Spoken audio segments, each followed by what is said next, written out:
بسم اللہ الرحمن الرحیم۔ السلام علیکم ناظرین کرام، خطہ کشمیر بجا طور پر جنت نظیر ہے، لیکن بدقسمتی سے اس کے تمام تر حسن اور خوبصورتی کو بھارتی فوج کے ظلم و جبر نے لہو لہان کر رکھا ہے۔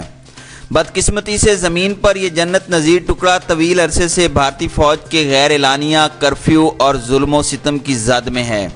اظہار رائے پر شب خون مار کر یہاں سوشل میڈیا پر پابندی لگا دی گئی ہے۔ ہر طرف سڑکوں پر بھارتی سیکیورٹی فورسز کی گاڑیاں نظر آتی ہیں۔ بھارتی فوجی درندے ہر قانون سے ماوراء سرچ آپریشن کا لیبل لگا کر بے گناہ کشمیریوں کے گھروں میں داخل ہو کر مال و اسباب لوٹنے میں مصروف ہیں۔ ہزاروں کشمیری نوجوان اور بوڑھے بھارتی فوج کے ٹارچر سیلوں میں حق خود ارادیت مانگنے کی سزا بھگت رہے ہیں۔ ناظرین کرام، وزیر اعظم عمران خان کا جنرل اسمبلی میں خطاب بے شک ہمارے دلوں کی ترجمانی کرتا ہے، اور اس میں بھی کوئی شک و شبے کی گنجائش نہیں کہ انہوں نے اپنے خطاب کے ذریعے اقوام عالم کے ضمیر کو جگانے کی بھرپور کوشش کی۔ لیکن ایسا لگتا ہے کہ دنیا نے بھارت کو کشمیر میں بربریت اور سفاکیت کی کھلی چھٹی دے دی ہے۔ کسی جانب سے بھی دباؤ نہیں ڈالا گیا کہ وہاں سے کرفیو ہی ہٹایا جائے۔ پوری کشمیری قوم محصور ہے۔ آج ڈیڈ لاک اور کرفیو کو 70 دن گزر گئے ہیں۔ سیاسی قیادت کو وادی سے باہر جیلوں میں منتقل کیا جا رہا ہے۔ کشمیر پر وزیر اعظم کا اتمام حجت تو پورا ہو گیا، اب عمل کی باری ہے۔ ناظرین کرام، 27 ستمبر کی تاریخ بھی نکل گئی اور وزیر اعظم عمران خان امریکہ سے بھی ہو کر آ گئے۔ اس کے بعد سے مکمل سکوت طاری ہے۔ جو پالیسی انہوں نے جنرل اسمبلی میں بیان کی تھی، اس پر عمل کرنے سے کیوں گریز کیا جا رہا ہے؟ حکومت مان لے کہ کشمیر میں کرفیو ہٹانے میں ناکام رہی ہے۔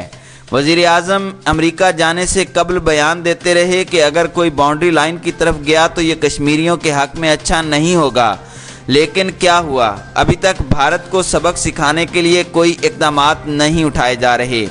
فضائی حدود بند نہیں کی گئیں، افغان ٹریڈ روٹ کی بندش بھی نہیں کی گئی۔ ہم ابھی تک شملہ معاہدے سے ہی باہر نہیں نکل سکے، جبکہ بھارت تمام معاہدوں کی دھجیاں اڑا چکا ہے۔ اس وقت عسکری صف بندی اور پیش بندی کی اشد ضرورت ہے۔ دنیا کو بتایا جائے کہ ہم کہاں کھڑے ہیں۔ موسم سرما شروع ہونے والا ہے۔ اگر جلد آپریشن کا فیصلہ نہ ہوا تو آئندہ 4-5 ماہ میں تحریک آزادی کو ناقابل تلافی نقصان پہنچے گا۔ اس لیے برف باری ہونے سے پہلے بھارت پر اپنی دھاک بٹھانا ناگزیر ہے۔ ناظرین کرام، دوسری جانب خطے کے حالات سنگین ہوتے جا رہے ہیں۔ مقبوضہ ریاست میدان جنگ کا نقشہ پیش کر رہی ہے۔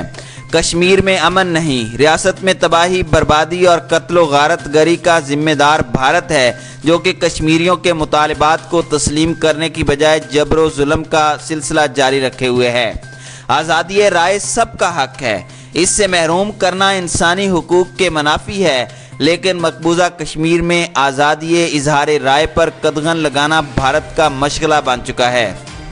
ناظرین کرام، بھارتی فوج نے کشمیر کو ایک بڑے جیل خانے میں تبدیل کر رکھا ہے، جہاں بنیادی سہولتوں کی فراہمی بند کر کے ظلم و ستم کے پہاڑ توڑے جا رہے ہیں۔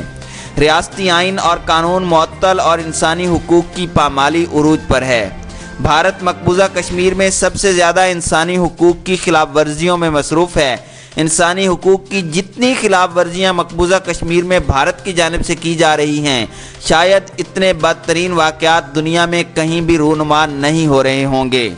ناظرین کرام، پیلٹ گن کے استعمال سے سینکڑوں افراد کی بینائی ختم کر دی گئی ہے، اور یہ خوفناک سلسلہ بدستور جاری ہے۔ گولہ باری سے سکولوں کی عمارتیں تباہ ہو گئی ہیں۔ چادر اور چار دیواری کا تقدس پامال کیا جا رہا ہے۔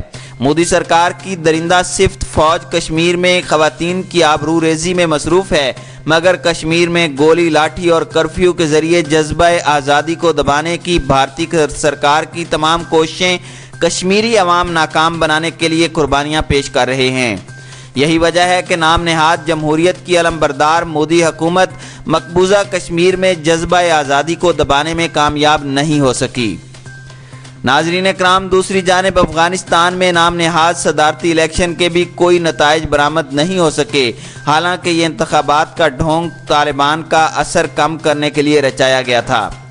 یہ ایک سیاسی چال تھی جو الٹی پڑ گئی ہے۔ اس بار ٹرن آؤٹ بھی بہت کم رہا ہے۔ ایسے میں انتخابات کے دوران امریکی جنرل اسکاٹ ملر کے دورہ پاکستان کا کیا جواز بنتا ہے؟ امریکی فوج افغانستان سے انخلا نہیں چاہتی۔ وائٹ ہاؤس کی پوری کوشش ہے کہ فوج کو جلد از جلد یہاں سے نکال لیا جائے۔ امریکی صدر عوام کو کرسمس کا تحفہ دینا چاہتے ہیں تاکہ اپنا انتخابی وعدہ پورا کر سکیں۔ ناظرین کرام، طالبان کے ساتھ ساتھ سعودی عرب اور ایران میں بھی پاکستان کو ثالثی کا کردار ادا کرنے کی پیشکش ہوئی ہے، جو خوش آئند ہے، مگر یہ نہ ہو کہ دوسروں کے معاملات میں اور صرف امریکی خوشنودی کے لیے اصل مسئلہ کشمیر، جس پر توجہ مرکوز رکھنا حکومت کی اولین ذمہ داری ہے، اسے ہی پس پشت ڈال دیا جائے۔